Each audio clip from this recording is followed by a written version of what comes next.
Dan pondok pesantren ini lembaga yang pertama kali didirikan adalah lembaga pesantrennya Rasulullah SAW. Dulu Rasulullah mendirikan satu lembaga pendidikan pesantren yang dinamakan Ashabus Suffah. Waktu itu santrinya tidak banyak, sekitar 70 sahabat yang 24 jam bersama Rasulullah SAW, yang waktu itu ketua pondoknya adalah sahabat Abdurrahman yang terkenal dengan sahabat Abi Hurairah.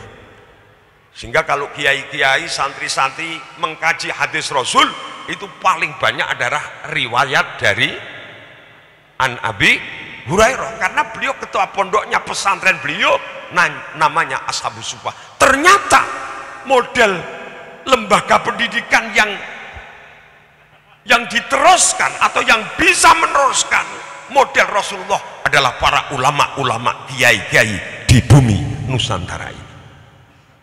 Dan dulu negeri kita ini namanya bukan Indonesia, Pak Komarudin. Indonesia ini sebuah nama yang memberikan adalah orang Amerika Latin, namanya Abah Setia. Indonesia, kata Indonesia itu yang memberikan nama Indonesia itu orang Amerika Latin, namanya Abah Setian.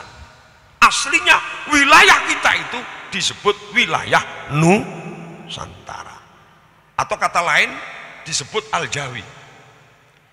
Kita bisa melihat dari seluruh karya kitabnya Syekh Nawawi Al-Bantani itu pasti ada Al-Jawi. Syekh Muhammad Nawawi Al-Bantani Al-Jawi Al-Maki, seluruh karya kitab. Artinya bahwa Jawi itu meliputi seluruh wilayah Nusantara. Bahkan konon sampai Malaysia, Filipina, Patani, ini Al-Jawi, dan itu disebut Nusantara. Kalau kemudian sekarang populer dengan Islam Nusantara, itu bukan madhab, bukan firqah, tapi Islam yang berkembang di bumi Nusantara, yaitu Islam Ahlus Sunnah wal Jamaah. Bapak Ibu yang kami muliakan, saya sering ditanya, apa itu arti Nusantara? Saya sebut Nusantara menurut saya itu sederhana saja. Nuh itu ya Nahdlatul Ulama, ya. Nuh itu Nahdlatul Ulama. Sebab Nahdlatul Ulama, bayi Nahdlatul Ulama itu lahir sejak masuknya Islam di Nusantara ini. Hanya kemudian bayi yang lahir namanya Nuh ini, Nahdlatul Ulama, ini bayi ini lahirnya sudah lama, kemudian diberi nama oleh Hadratus Syekh pada tanggal 31 Januari 1926 atau bertepatan dengan tanggal 16 Rajab tahun 1400 berapa tadi? Ya, 1344 maksud saya, Hijriah. Sehingga Nusantara itu saya memaknai sederhana. Nuh itu Nahdlatul Ulama. San itu ya santri. Dulu yang memperjuangkan Indonesia, Nusantara dijajah 350 tahun atau dijajah oleh sekian negara penjajah. Ada Jepang, ada Belanda, ada Portugis, ada Inggris. 350 tahun, 3,5 abad itu yang berjuang di garda depan adalah para santri. Santri itu waktu itu pasukannya namanya Sabilillah dan Hizbullah. Waktu itu belum ada TNI, saudara sekalian. TNI itu setelah Indonesia atau Nusantara ini merdeka. Dulu yang berjuang itu santri. Karena apa? Karena santri, pesantren menjadi pusat-pusat perlawanan terhadap penjajah waktu itu yang dipimpin orang para alim, para kiainya. Ini Nusan santri.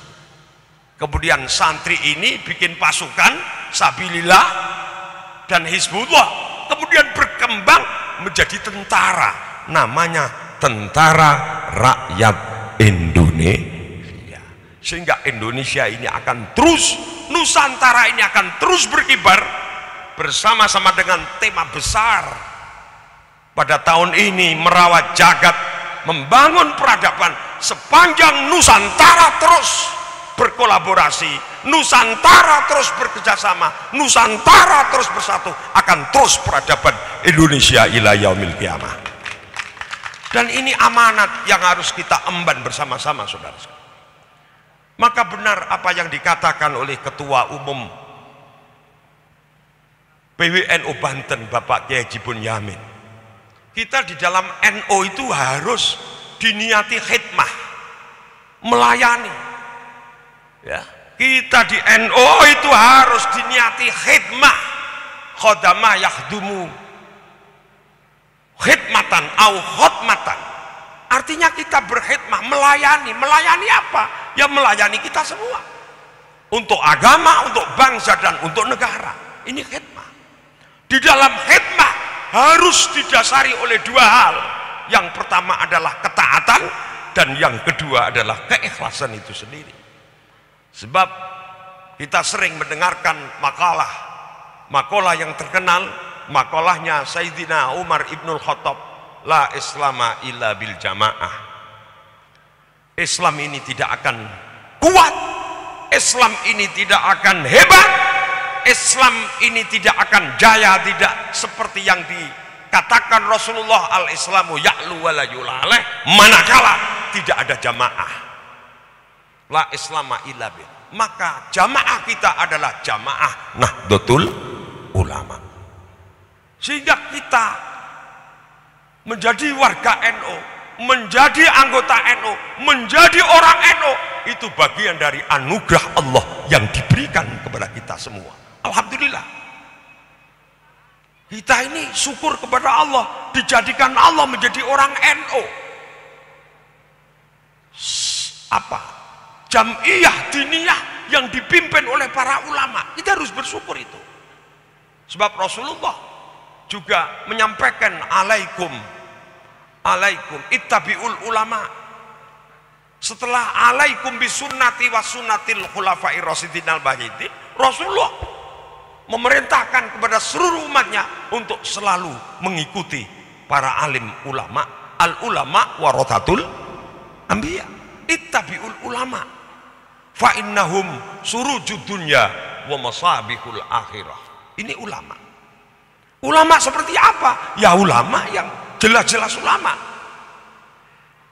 Ulama dalam konteks Indonesia adalah ulama, orang-orang alim yang ada di dalam Jam'iyah Nahdlatul Ulama.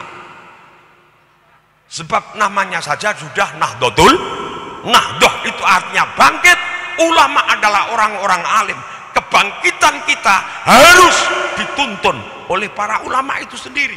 Sebab al ulama surujud dunya, lampu-lampu dunia ini ulama. Setelah Rasulullah dijabut oleh Allah, setelah Rasulullah wafat, tugas kerasulan dan tugas kenabian oleh Allah diberikan tanggung jawab ini kepada para ulamanya. Ulama dalam konteks Indonesia jelas. Kita tahu sejarah, kita tahu ulama-ulama kita, seperti aku, seperti saya sebutkan tadi, Syekh Nawawi Al-Battani, Syekh Khalil Al-Bangkalani, seorang alim sekaligus waliyun min auliyaillah, Hadratus Syekh Mbah Hasyim Asy'ari. Siapa yang tidak tahu Hadratus Syekh Mbah Hasyim Asy'ari? Dalam satu manaqib yang ditulis oleh seorang alim besar dari Libanon, Mbah Hasyim ini disebut awwaluman wada'a labinatal istiqlali fi Indonesia. Orang yang pertama kali meletakkan batu kemerdekaan Indonesia adalah Hadratus Syekh Mbah Hasyim Asy'ari. Ini jadi kita beruntung, alhamdulillah saudara sekalian. Kita oleh Allah diberi jalan mengikuti Jam'iyah ini. Insya Allah Jam'iyah ini Jam'iyah Al-Mardiyah, Jam'iyah yang diridhai oleh Allah Subhanahu wa ta'ala. Ini amanah diniyah yang pertama. Kemudian saya ingat di dalam rangka takwiyatu akidati ahli sunnah kiai, mendirikan musola, pondok-pondok pesantren menjadi asli ala Indonesia, kemudian berkembang mengikuti perkembangan zaman. Sering kita dengarkan satu kaidah, al-muhafadzatu alal qadimi saleh wal ahdu bil jadidil aslah. Kemudian pondok-pondok pesantren di mana-mana mendirikan lembaga-lembaga formal, ada sanawiyah, aliyah, ibtidaiyah, ada SMA, ada SMP, ada SD, bahkan perguruan tinggi, di mana saat ini sudah ada sekian puluh berdiri Universitas Nahdlatul Ulama. Semoga Banten segera punya universitas itu. Amin. Ini tanggung jawab kita, amanah diniyah, tanggung jawab kita bersama. Generasi harus punya sumber daya yang tinggi. Generasi kita menjadi generasi-generasi yang cerdas, generasi-generasi yang unggul, tapi sekaligus punya akhlak yang mulia, punya adab yang hebat. Apalagi timah kita membangun peradaban, punya adab yang mulia. Ini yang harus diupayakan bersama-sama, saudara sekalian.